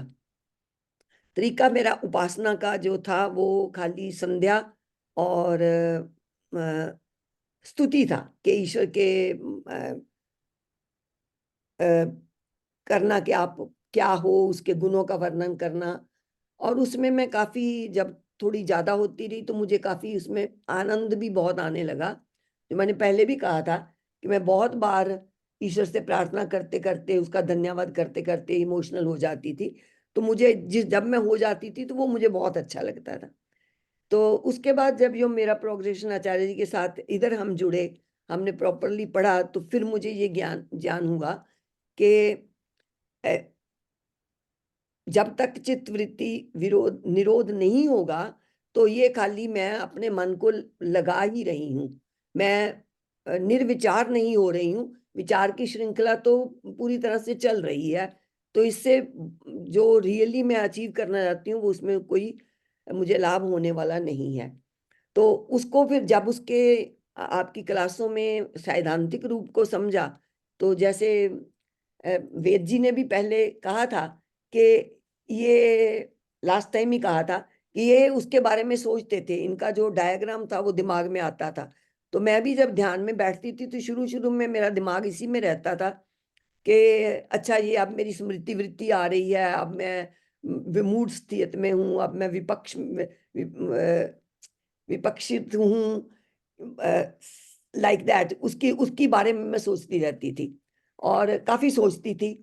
और जब आपके बाद में भी सुनती थी आपके प्लेलिस्ट को, तो उसमें भी मेरा उससे आता, तो उससे मुझे ध्यान में जब मैं बैठती थी तो उससे मुझे बहुत लाभ भी हुआ। बिल्कुल जैसे कहा कि जब मैं सोचने लगी तो अच्छा क्या आ रहा है उसको मैं रोक रही हूँ।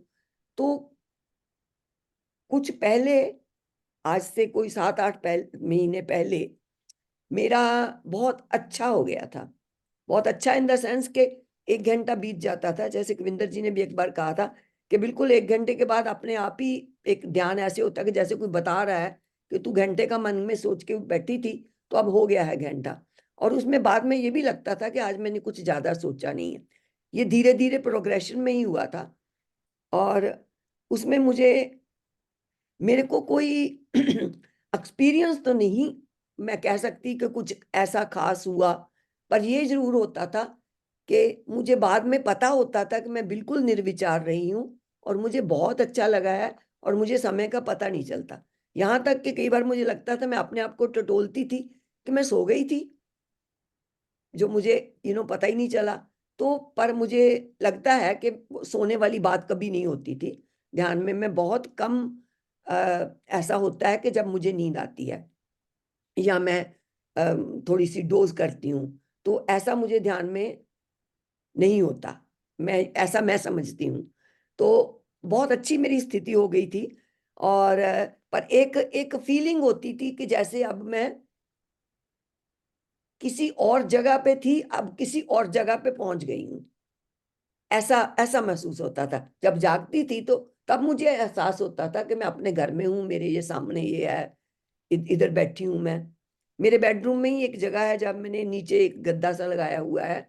तो मेरा नॉर्मली मैं उठ के 5-10 मिनट की तैयारी करके फिर मैं आके ध्यान में बैठ जाती हूँ। मेरा ऐसा ही रोज का रूटीन है।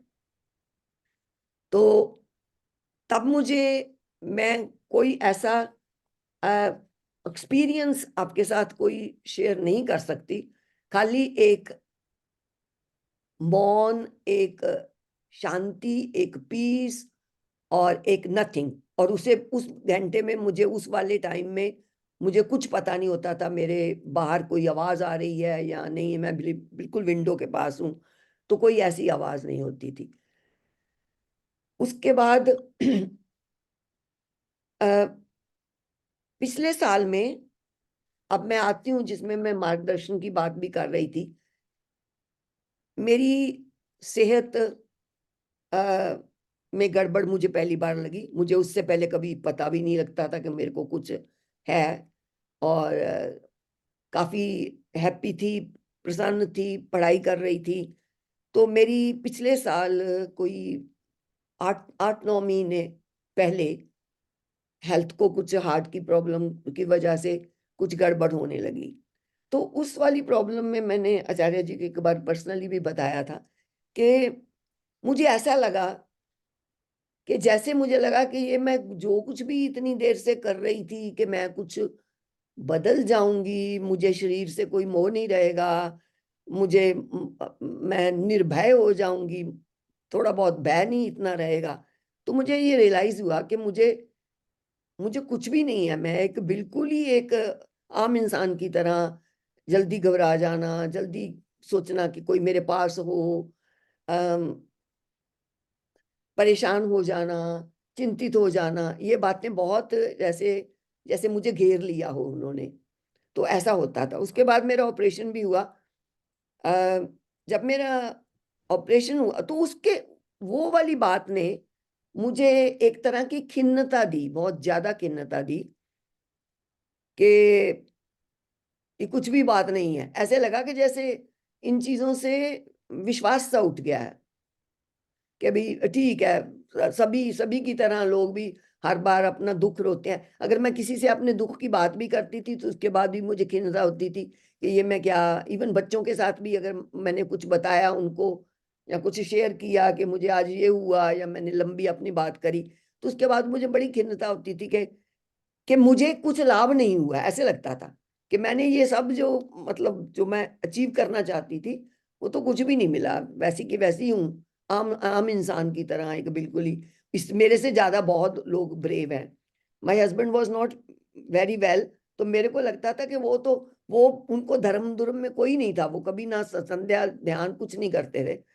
तो मुझे लगता था कि वो मेरे से अच्छे थे, वो तो बहुत बहादुर थे, उन्होंने तो कभी अपना दुख ही नहीं कहा था। तो मुझे इस बात से थोड़ा सा यहां तक असर हुआ कि अभी मैं काफी ठीक हूं, मगर मुझे अभी भी मैं अपने ध्यान की उस स्टेज में नहीं पहुंची हूं। जैसे एक एक पड़ाव सा आ गया है। अब मैं बिल्कुल ठीक हूँ, मेरी सेहत ठीक हो गई, सब कुछ ठीक हो गया, आई एम बैक टू। अब मैं ध्यान भी करती हूँ, बैठती हूँ, और अब ध्यान लगता भी है, ऐसी बात नहीं है कि नहीं लगता।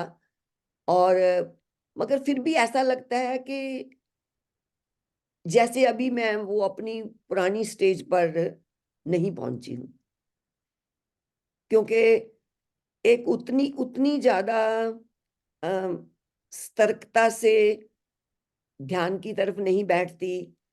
और वो जो वो जो उस टाइम उन दिनों में जो मुझे उसके बाद की जो फीलिंग होती थी, वो अभी तक वैसी नहीं वापस आई है। और अम, तो इस तरह से मेरी कुछ इंटरप्शंस आई हैं। तो अभी मैं संस्कृत भी पढ़ रही थी, उसमें भी मेरा कोई एग्जाम था जो मैंने एक दो बार मेरा मिस हुआ, क्योंकि मेरी दोनों बार बीमारी, फरवरी और लास्ट टाइम अगस्त में। तो मैंने इस टाइम डिटर्मिन्ड थी कि मैंने देना है, तो मैंने सब कुछ छोड़ के बिल्कुल यहाँ के अपना स्वाध्याय भी मॉर्निंग का छोड़ के खाली उसी की तरफ लगी हुई थी। तो वो मेरा एग्जाम कल हो गया है और ईश्वर कृपा से अच्छा हो गया है।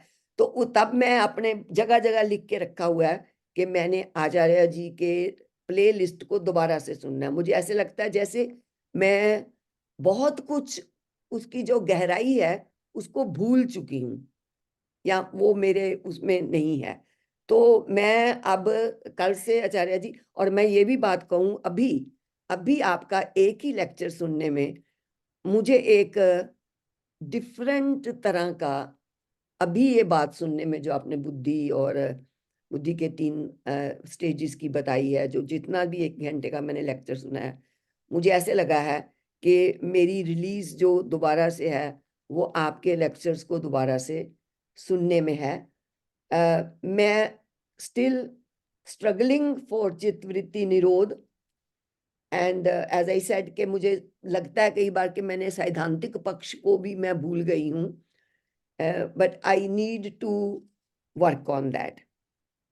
अभी I am coming on the positive factor कि जो मुझे अपनी पर्सनैलिटी में चेंजेस, अपार्ट फ्रॉम जो मैंने बोला है ड्यूरिंग द ट्रबल्ड पीरियड, मुझे अपनी पर्सनैलिटी में जो चेंजेस आए हैं, जो मैं आज को अपने अपने को 4 साल पहले देखूं कि मैं कैसा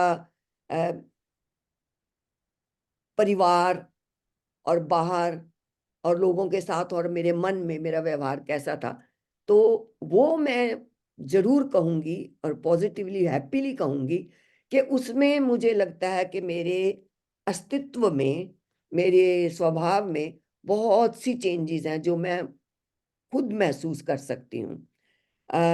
वो चेंजेस हैं कि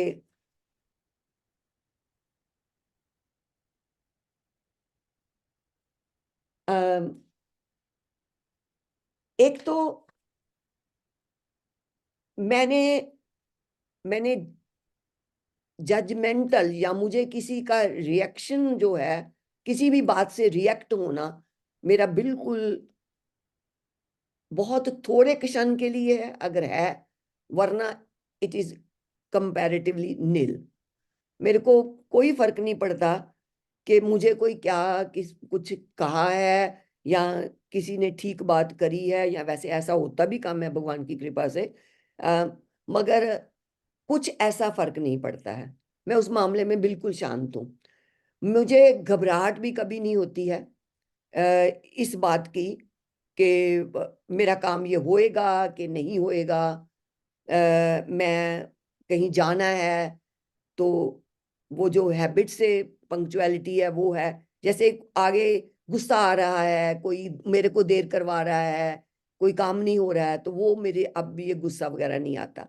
दूसरा gratitude and thankfulness and feeling that I am absolutely fine, मैं और मेरे आसपास जो कुछ भी है, मेरे पास जो है और मैं जैसी हूं, मैंने अपने आप को वो, उसमें मेरी acceptance has been amazing, I must say that. तो इसके लिए धन्यवाद टाइप ऑफ मैं, और gratitude to almighty is absolutely on amazing. जैसे मुझे कभी खिन्नता जो अपने आप से होती थी कि मैंने ऐसा क्यों कर दिया, ऐसा क्यों हुआ, वो जैसे एक तरह से बिल्कुल शांत हो गई है।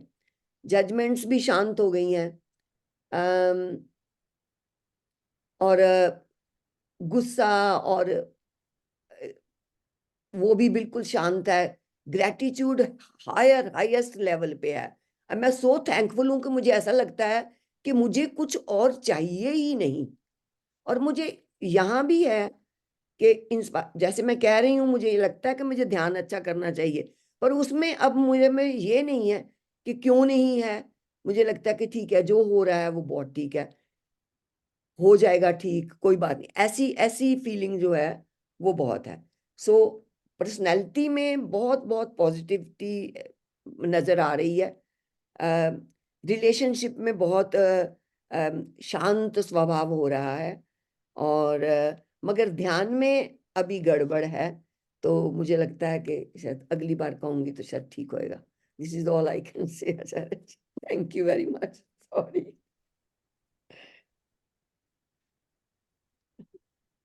Well said. Fantastic. You are so honest. You spoke your heart. Yeah, I did. This is exactly what is. और मुझे लगा भी कि ये मैं क्या कर रही हूँ, मेरे में क्या क्या आया है, मैंने क्या पाया है। मतलब पाया तो नहीं, ऐसा नहीं मैं कहूंगी पाया, ऐसा मुझे नहीं हुआ कभी भी कि क्यों नहीं है। पर मुझे लगता था क्यों मैं क्यों नहीं इसको बिल्कुल ही कर सकती, कि मुझे कोई घबराहट ही ना हो। जब मैं ईश्वर पे विश्वास करती हूँ तो जो होगा सो होगा। अकेली रहती हूँ, रात को 12 बजे 1 बजे के करीब कुछ मुझे फीलिंग हो रही है कि शायद मुझे कुछ होने वाला है। जब मुझे कुछ होने वाला है, किसको बुलाऊंगी, क्या करूंगी, क्या तंग करूंगी बच्चों को, ऐसी चीजों में मतलब विश्वास नहीं रहा होगा तो ऐसे लगता था कि किस तेरा विश्वास है, जो होगा जो उसने करना, जब करने वाला वो है, इतने सारे, इतना पक्का मन में विश्वास है, तो फिर ये क्या कर रही है, व्हाट आर यू डूइंग। पर एनीवे दैट्स इट।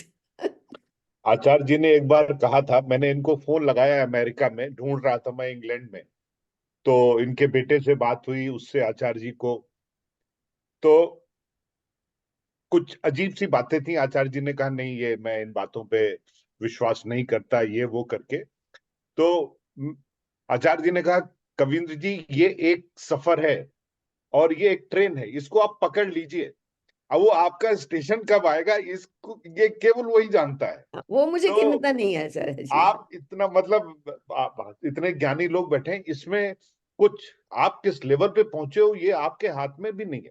हाँ, वो उसने उंगली पकड़ा के अगर आचार्य जी से मिला दिया है, I mean every day when I thank him, कि आप उंगली पकड़ के लेके आए हो कहाँ कहाँ से, और ऐसे आदमी से मिला दिया जिसने अपवर्ड का मार्ग दिखा दिया, तो हम लोगों ने ट्रेन पकड़ ली है। अब आप आगे मत सोचो उसके। आचार्य जी ने ट्रेन पकड़ ली है और गार्ड हैं हमारे उस ट्रेन आचार्य के। जी सच में ही अब मैं एक बहुत ही वैसे खुश इंसान हूँ, मतलब बहुत प्रसन्न, बहुत सेटिस्फाइड, बहुत कंटेंटेड, बिना इच्छा के। इस टाइम ऐसा नहीं कि ऐसा, आप ये भी बात समझना कि बिल्कुल इच्छा ही नहीं है। योग की इच्छा थोड़ी सी है, बट वो जो छोटी छोटी चीजें का था, ऐसे लगता है कि अब कुछ नहीं चाहिए, मैं इतनी सब कुछ तो है। I am so lucky, I am so things like that. वो ग्रेटिट्यूड और contentment is really in a very very good sense, and which is a good feeling. या आचार्य जी मुझे संतोषम आज्ञा परम दे। धर्म। मैं इसमें जुड़ना चाहूंगा कविंद्र जी ने जो कहा।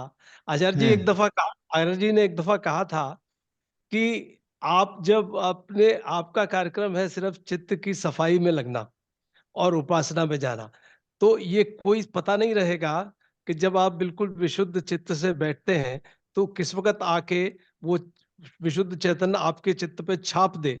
तो मेरे को लगता है कि प्रेम भगनी जी का ये हुआ कि उन्होंने वो सारे लाभ पीएचडी डिग्री के ले लिए बिना ग्रेजुएशन और पोस्ट ग्रेजुएशन किए हुए। तो ईश्वर की ये बड़ी अनुकंपा रही कि अनुकंपा तो थे। सीधा ही पीएचडी का लाभ मिलना शुरू हो गया। तो ये मुझे तो ऐसा लगता है ट्रेन पकड़नी जरूरी थी, और ये कितने जन्मों में वो सफर पूरा होगा ये भी नहीं श्योर है, मगर सब बेटर होता जाएगा। हाँ नहीं, डेफिनेटली वो तो है एक, ये ईश्वर की बहुत कृपा है। यस, गीता में तो मतलब आप पता नहीं आप लोग सब मानते हैं कि नहीं, मैं भी उसमें छठे चैप्टर में लिखा है, ये अर्जुन ने सवाल एग्जैक्टली यही किया है कि मैं एक बादल के एक छोटे टुकड़े की तरह बिखर जाऊंगा, तो ना तो मेरी बारिश होगी और मैं किसी लायक नहीं रहूंगा। तो उसमें एक दो श्लोक हैं जिसमें लिखा है कि ये एक जन्म में पूरा होता भी नहीं है ये जो योग है, और आपके बैंक में क्रेडिट हो रहा है, हमारी उपासना जो है वो रोज नित्य जो कर रहे हैं वो क्रेडिट हो रही है, और ये कैरी फॉरवर्ड होगी। तो अगले जन्म में जब जन्म लेंगे हमको तो शायद जल्दी याद आ जाए ऐसी कि ध्यान सेटिस्फेक्शन उपासना मुझे है। करनी आचार्य जी ने बोला था। और एक क्षण भी इसमें वेस्ट नहीं है और ना ही रिग्रेस होने वाली कोई सिचुएशन है। ना वो पीछे आप नहीं गिर अगर सकते आप। सिग्निफिक उपासना की सिग्निफिकेंस जो आचार्य जी ने शुरू में बताए थे, हाँ, अगर आप उनको देखें तो उसमें दोनों ही बातें थी कि आप न तो रिग्रेस होते हो और ना कुछ भी इसमें वेस्ट जाता है। कुछ वेस्ट नहीं, सब जुड़ता है, सब जुड़ता है। प्रेम जी, आपकी सर्जरी आचार्य भी जी की हुई, एक बात याद आती है, हमेशा वो बोलते थे कि आपने इतनी सर्जरी झेली और उसके बाद इतनी परीक्षाएं भी दे रहे हो और फिर उठ खड़े हो, मुझे लग रहा है कि बहुत ही धैर्यवान हो गए और आप आगे बढ़ रहे हैं उपासना के मार्ग में। डेफिनेटली आप अपने आप को अंडर एस्टिमेट कर रहे हैं, लेकिन हमें आपकी ये आचार्य सारी जर्नी से लगता है कि आपने बहुत तरक्की की एक्चुअली, कि गिर के भी आप उठ खड़े हुए। थैंक यू थोड़ा It's नर्वस होना very अच्छा होता है। inspiring. आचार्य जी हमेशा कहते हैं जो दुख है वही जो सुख है वही दुख के कारण होते हैं। दुख जो होता है वो हमको बहुत सारा कुछ दे के जाता है, हमको बेटर बनाता है। चित्त शुद्धि भी दुखी करता है ना, दुख होता है तो चित्त शुद्धि के लिए हम ध्यान करते हैं। और मुझे आचार्य जी की बात हमेशा याद रहती है, वेर एवर आई एम, कि वो आपकी माँ के समान है, प्रभु आपको अपनी गोद में क्यों नहीं लेगा। तो वो उससे मेरा तो मेडिटेशन का सिलसिला बन जाता है, और उपासना से बढ़कर कुछ भी नहीं है लाइफ में। वो तो ऐसा था कि प्रेम जी तो जिद करके चली गई कि मुझे सर्टिफिकेट चाहिए कि मेरा बड़ा दिल है। हम लोग तो पहले ही मानने को तैयार थे कि आप बड़े दिल वाली हैं, लेकिन इन्होंने कहा मुझे क्रेडेंशियल्स मेडिकल प्रोफेशनल्स के चाहिए कि मेरा चाहिए। दिल बहुत बड़ा है। नहीं, अगर थोड़ा सा आप अपने आप को डाउन करें और नर्वस रहें और सेटिस्फाइड ना रहें तो ये अच्छा भी होता है, आप प्रयास ज्यादा करते हैं, यू फाइंड मोर वेज। अगर आपको ये हो जाए कि अब तो मुझे आ गया ध्यान करना और सब हो रहा है, तो वो और घातक हो सकता है। तो आप बिल्कुल सही दिशा में जा रही हैं। मुझे लगता है कि ये शायद अच्छी बात है, थोड़ी सी, जैसे आप कविंदर जी कह रहे हो, क्योंकि मैं जैसे एक बार सुन लिया और आचार्य जी के साथ कर लिया, लगा हाँ कोई बात समझिए, पर अभी मुझे जो इतनी ज्यादा तल्ख हो रही है, आप मानोगे नहीं, पता नहीं कितने पेजेस पे मैंने लिखा हुआ है कि I am going to listen 1 CD of our lectures of Acharya ji every day. पर आज मुझे कल मेरा एग्जाम खत्म हुआ, आज मुझे इसको थोड़ा सा लिखना था जो मैंने आज बोलना था, तो कल से ये हो रहा है। तो मुझे लगता है कि वो भी एक ईश्वर की कृपा है कि मुझे शायद प्रॉपरली ज्यादा और अच्छा समझ आएगा। जैसे मैं देखती हूँ आप सबकी जो समझ आचार्य जी के लेक्चर्स की बहुत डेप्थ में है, मेरी थोड़ी सी अभी शैलो में है। कई चीजें मुझे आज सुन के लग रहा है कि अच्छा हाँ ठीक है, हाँ बुद्धि का ऐसा उन्होंने बोला था। So I think next time we'll be able to probably talk sense. मैं नहीं, तो बड़ा इसके अलावा मैं एक चीज कहूंगी, ये ना खाली खुद ही नहीं आगे बढ़े, साथ में दूसरों को भी लेकर चल रही हैं, मुझे जैसे कि मार्गदर्शिका है ये, क्योंकि हम काफी मिलते हैं आपस में और हम बहुत मिलते हैं। आदान प्रदान भी करते हैं विचारों का, पर इनके विचार तो मुझे थोड़ा आगे खींच ही रहे हैं। थैंक यू प्रेम। ये आप समझ गए होंगे ये इनको अच्छी तरह से, ये कितने बढ़िया है जो मेरी तारीफ कर रहे हैं। मैं आपसे एक शेयर करना चाहता हूं कि मैंने ध्यान और उपासना की जो आचार्य जी की पद्धति को अपनाने के बाद मैंने अपने बीटा ब्लॉकर्स की पोटेंसी 50% कर दी है, मेरी दवाइयाँ कम हो गई। मेरे को 2 दफा MI हुआ है और I am also a severe cardiac patient. आपके बीटा ब्लॉकर्स बिल्कुल खत्म हो जाएंगे, 1 महीना बिल्कुल विशुद्ध ध्यान और उपासना इसी पद्धति को, वो आचार्य जी के व्हाइट पेपर को पकड़ के बस एकदम प्राथमिक विद्यार्थी की तरह चलना शुरू कर दीजिए। कोई शक नहीं इसमें, सच में कोई शक नहीं है वैसे। जिन खोजा तिन पाइया गहरे पानी पेट। आचार्य जी ने 100 हमको दिए थे ना, वो पेपर है मेरे पास, वो उनकी सीडी और एक उसमें वो से आपको उससे अच्छा 100 किया याद दिए थे। दिलाया, मैं आज वो ढूंढ रही थी, वो मुझे मिला नहीं। मैं तो मैंने सोची थी उनको प्रिंट करके दीवार पे लगाना, मैं भूल जाती, मैं प्रिंट करके लाऊंगी आज। तो आप नहीं, मैं मुझे आपको भेज दीजिए भेजूंगी, प्लीज। आपको मैं भेजूंगी, मेरे पास है आपके पास? मुझे भेजना। हम्म। मैं आज वेद जी आप मेरे को मिला तो मैं आपको भेजूंगी। जी सर। नहीं, वो है 100 पेज का, उनका 100 पॉइंट देते हैं उन्होंने उपासना के गुण, हाँ कि उसमें हाँ से एक भी कोई को कर लो तो मतलब जो if you are on to one then you can get slowly all, कोई भी तरीके से कोई ना कोई, मतलब उससे कुछ घूमता नहीं, मिलता ही है सब कुछ। True true. स्ट्रेंथ मिलती है और अंडरस्टैंडिंग मिलती है कि जिंदगी की जो डिफिकल्टीज हैं इसका कोई प्रॉब्लम नहीं, तो चली जाएंगी। Ultimately we have to do the उपासना and get out of it. ठीक, आज आचार्य जी प्रेम जी को 99.99 मार्क्स देंगे। 100 क्यों नहीं, 100 क्यों नहीं। 0.99 कुछ तो रखेंगे ना अभी वो आचार्य जी और तो आगे बढ़ने के लिए। आचार्य जी तो मुझे अगले सैटरडे, पहले तो मैं इनके पास 1 घंटा बैठूंगी मैं अगले सैटरडे आचार्य जी के पास। मुझे अभी तो डांट देंगे, मुझे लगता है मेरे गुरुजी है, मुझे डांट देंगे। इतने आसान अध्यापक नहीं है कि इतनी जल्दी 100 नंबर दे देंगे। बहुत मुश्किल है, अभी तो और फेस उनको करने सब की पता हिम्मत है, नहीं, उनको अभी नंबर ले जाने की हिम्मत तो हमारी। उनकी उनकी ऊपर से आ रही है, मेरे बोलने से क्या होता है, उनके मन को पता चल रहा है कि क्या इसकी पोजीशन है। आचार्य जी को ज्ञान ऊपर से आ रहा है, Acharya ji is one example. हाँ नहीं, उनमें तो संप्रजात कोई योग। No doubt, no doubt in that. Acharya ji को ज्ञान ऊपर से आ रहा है, मुझे तो पक्का विश्वास है। नहीं, आज हमारे का में तो आपका बहुत अच्छा कि एक आप हार्ट सर्जरी से निकलनी है, तो आपने वो अनुभव देखा है। तो आज हमने पहली बार शायद ऐसा सुनने को मिला कि हमारा एक तरह का आपका अभ्यास चल रहा था, एक बड़ी घटना, एक झटका लगा, उसका फिर प्रभाव, और कई चीज़ों पर उसका प्रभाव नहीं भी पड़ा, जो आपने कहा आपके व्यक्तित्व में जो बातें हैं वो।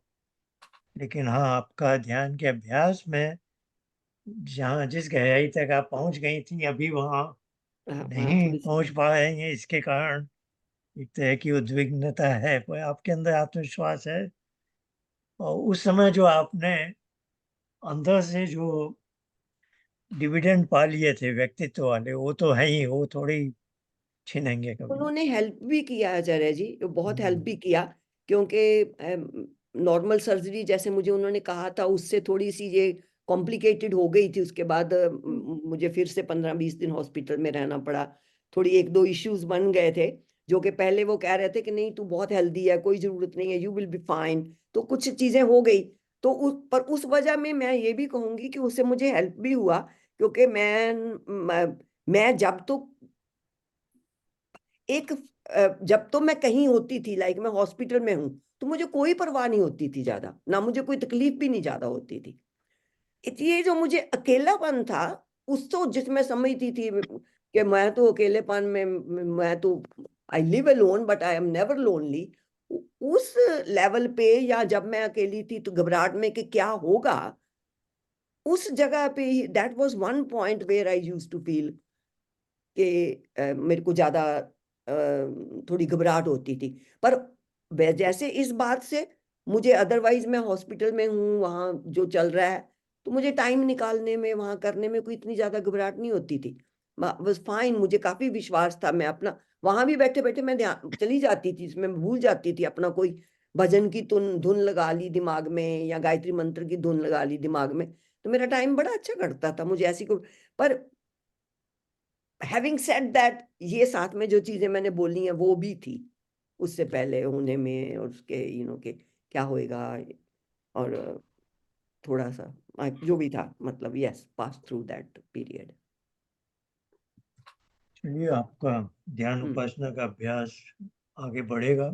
और मुझे और सैद्धांतिक में भी और दोबारा ऐसे लगता है कि जैसे कोई बीच में थोड़ा सा ब्लॉक आ गया है, और मैं कुछ जो मेरा उसके बारे में समझ थी वो थोड़ी कम हो गई है, उसकी क्लैरिटी ज्यादा नहीं है, तो इसलिए I think that will probably help. हाँ जी, दोबारा से उनको सुनना, या आपके साथ एक आध टाइम पे सैटरडे को जब मौका मिले बैठ के कोई अपनी बात, जैसे मेरे को इश्यूज दिमाग में आएंगे तो मुझे दोबारा से पढ़ाई करने की जरूरत ये चीजें सबके साथ ही है, सबको आगे बढ़ते हैं ना। है। चलिए, बहुत अच्छा है आज का सत्र, आप सबको भला धन्यवाद।